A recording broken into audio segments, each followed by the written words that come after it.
This video tutorial will walk you through the step-by-step process of how to change a calculated field definition in Sugar Discover.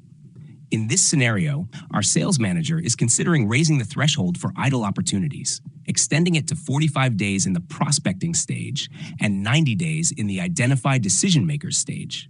To reflect these changes, we'll need to update the idle opportunities calculated field definition. Start by 1.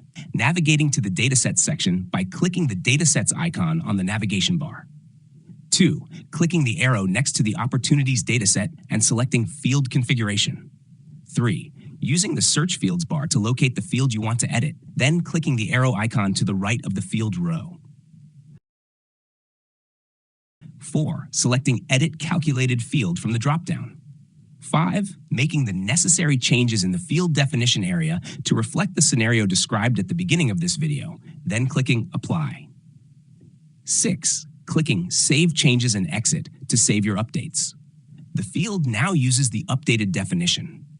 Any report that uses the Idle Opportunities calculated field, such as Top 10 Reps for Idle Opportunities or Idle Opportunities Trend Monthly, will now reflect this new criteria.